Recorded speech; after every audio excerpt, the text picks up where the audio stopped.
New York is a scary place. Maybe not just New York, but America. So I've been in Japan here for over a year now, and I notice how great and safe everything is over here. And honestly, from being here for a while, I kind of don't want to leave. But I realize that I kind of have to leave because there are a lot of things that I do at home, or wherever home is, that I can't really do here. For instance, like run a business, get my training in to go back to doing running, because it's actually something I kind of want to do. After being here for about a year, I mean, it's been great living here, but I want to return to some parts of my own life, and that included running a crap ton of miles and being an athlete again. I can't lie that I can't say that it was a bad experience being here, because it's not. It's just, it drives me crazy because I don't have the freedom and flexibility I did back at home, whether that it was in Sicily or New York or America. So I will be leaving here closer towards the summer, so not just yet, and returning to doing the old things I used to do in life. Yeah. But I'm a little scared. You know what I'm saying? I'm a little bit scared. I'm a little afraid because things have changed. Things got a little different. And some things that got a little different was the way people treat over there in America, in New York. Now, before I left, things were, usual. Some, blacks fighting with whites half the time sometimes. And because we have different cultures, it's just a thing that happens over there. Maybe not so much in New York, because we're a very big melting pot, but we're communities in America where it's just one certain type of race, and then another race comes and then they go crazy, but that's a different story. But after the little human rights issue that was going on, some African American guy got shot, and then Corona happened, and things are being locked down. Everybody's being locked down. I don't know, it's good to be locked down because you can't really do much about that. I'm thinking to myself that, is it a right choice to go back to New York, or is it a right choice just to stay here where life is easy? Now, if you ever watched a lot of my old videos, anything in life that comes easy isn't the best thing. In fact, things that come easy in life leave you stuck in a certain place. Like, to say, this job I'm doing, it's pretty easy, but it don't pay that much. It pays, but compared to how much things cost here in Japan, it's a little hard. And yeah, I could keep doing it, I save some money and blah blah blah blah blah, but I'm lacking some freedom. Here, and because as a foreign citizen, you just can't do the things as what citizens could do here. You need a citizenship to run business here, and or residency and things like that, and certain things you just don't have. But going back to New York, there's part of my mind saying that I should go and then I shouldn't. And one of those things, or the second of those things, was that if I go back, what's going to be different? Because I don't know. I feel like I've adapted to a different kind of life over here, living here in Japan. But now I got to go back and feed the bullshit. Or what do you call it? Or things might be different. There's no tourists going around in the city. There aren't people traveling as much. So what's going to be in it for my business? What was my business? Well, half of it was subway busking. I was the subway guy. I made a living playing the piano in the subway. Somehow that became my job because I could not earn enough money being a professional athlete. Unfortunately, yes, I would win races. I would win thousands of dollars here, then nothing there, and so. It was all over the place. It's hard. And I'm not a fast guy. When it came to being an athlete, I'm a 1350 guy. It's not enough. Running under 210 or for a marathon may just get you there, but sometimes you're always a minute too slow or whatever. So if you're 2 seconds too slow, that means your whole paycheck for the year. It's a very hard way to life. And when I go back to running, it's going to be more of a for myself, and not really care about the paycheck anymore. Because once I got to the paycheck and I needed the money, things got harder. So I started busking in the subway, and then I ended up living in the subway. Basically, I had my van. I saved up for a van. Nobody would rent to me because, of course, I'm unemployed.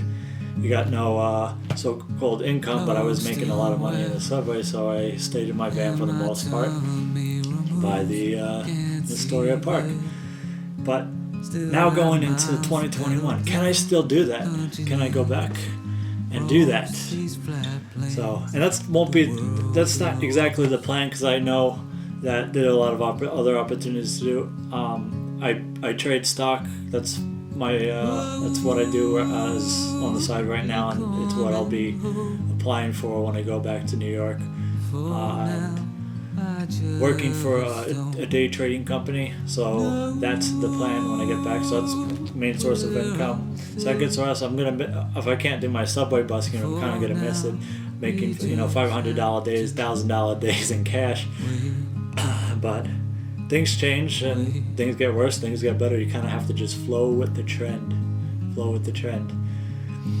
And when I go back, this thing with the wearing mask, so it's pretty prevalent here in Japan.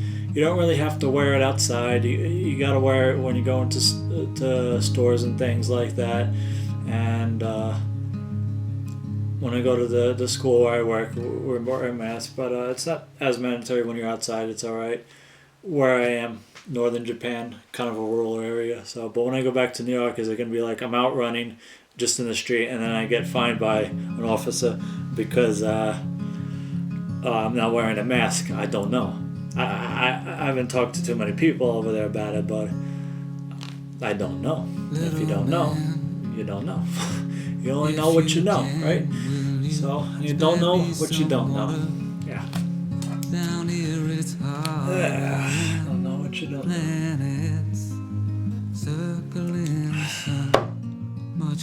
So, Japanese tea. On the contrary, on the other side, have you ever lived in a place for a while and got attached to it? That's kind of my experience here. Like, I've lived in this one spot for a while now. Now I feel like I don't want to leave. And it's that attachment to things that keep you from moving forward in life. And I talked this over with a friend recently, and it's more like, do you want to be comfortable and have things easy, but be stuck in the same place and never progress forward? Because I don't. But there's this resistance of leaving, and it's very hard. So like when I first left New York, I came back. I went to New Mexico. This was 2007, 2018. I spent a year in my van traveling, or about something like that, and I came back to New York because I knew how to do it there. Because I grew up there. If you know a place where you know how to do it, then you go back to a place where you were doing it. Over here in Japan, I'm not really doing it. I'm just surviving, and life is easy, and I do my own things, and it's great. But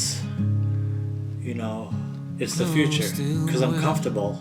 I feel kind of stuck. And let's bring this up. Have you seen the movie Castaway? I just watched it for the first time in 12 years again. I had it on the Netflix over here. Yeah, we got that crap over here too.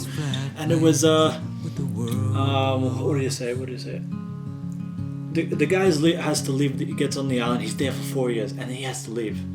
And then he looks over to the island, and he looks back, and he sees the island, and he's finally leaving.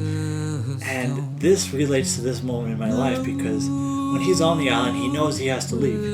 It's driving him crazy, but it takes him 4 years to leave.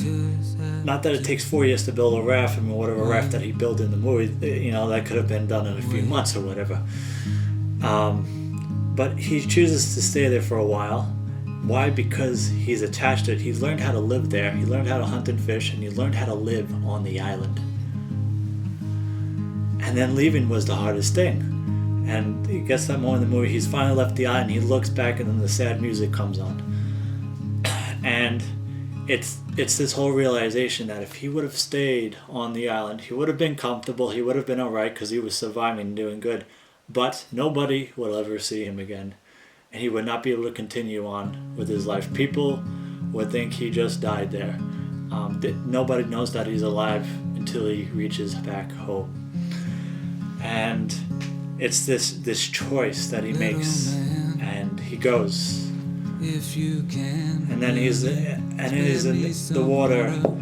He has his buddy Wilson with him, and all of a sudden Wilson disappears, and he sees him floating in the middle of the ocean. They're out of the ocean for a couple of weeks now or something, and then he goes crazy because Wilson is his voice. Without Wilson, he doesn't have a voice, and really Wilson is a part of him from the island. He's a piece from the island. And Totoro is a piece from Japan, and I would honestly will be bringing him back to New York, because this has kind of been my voice here, because honestly I don't know anybody here. I just talk to myself and make YouTubes. I play the piano in the grocery store over there, and that's about it.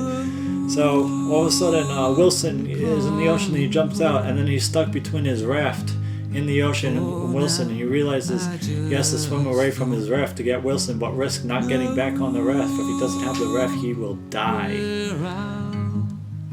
And then he has to make that choice, and all of a sudden he has to let Wilson go.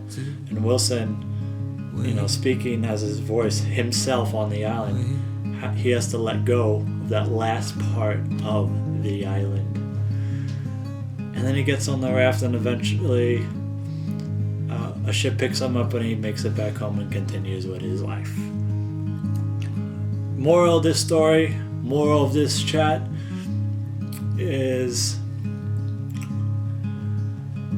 don't get comfortable in life, because comfort and security leads to disaster.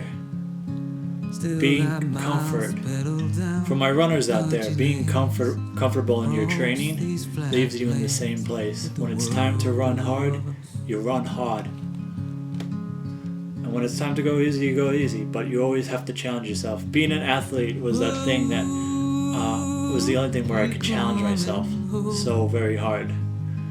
And at times this time was just a break away from it, because everything was canceled with this virus thing. But don't get comfortable. Don't get comfortable where you are. If you're living on the top and that's where you are, then you're living on the top. But if there are things in your life that you have to do, and those things that you have to finish, you cannot stay in one place. If you feel that place, you may grow attached to it. You may love to be there. You may love everything that it has to offer. But if you get comfortable and attached and don't move on, you stay stuck. And the worst thing for the human mind is not having new experiences, new aspects in life. And that's it. So, and at the end of the day, I give this speech to all those who need to be inspired, who are probably stuck in quarantine still, and are ready for 2021 to hit and break out, and either continue what you're doing or change something about you, and then just go for it and fuck shit up. That's always been my quote, right? So, and at the end of the day, if I stay here, there isn't that opportunity for me to inspire you. Because the theme of this channel, which always was, and I'm bringing it back, is to never stop running and to always inspire. So always inspiring. And I hope that today I inspired you. Peace out. Peace out, New York. Or Japan for the matter.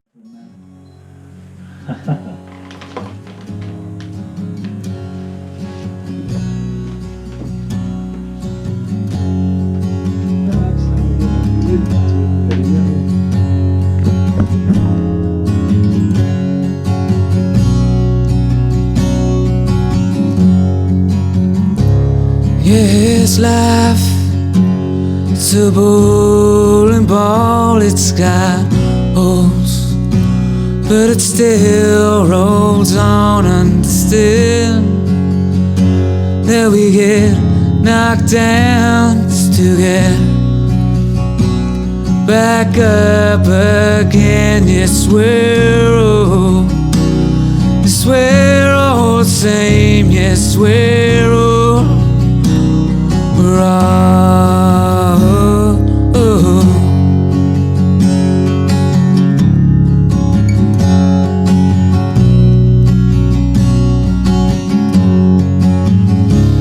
Yeah, it's time. Well, it takes its toll when we get gray and old, just to find that you're 55 without grandchild now. Yes, we're all. Yes, we're all same. Yes, we're all.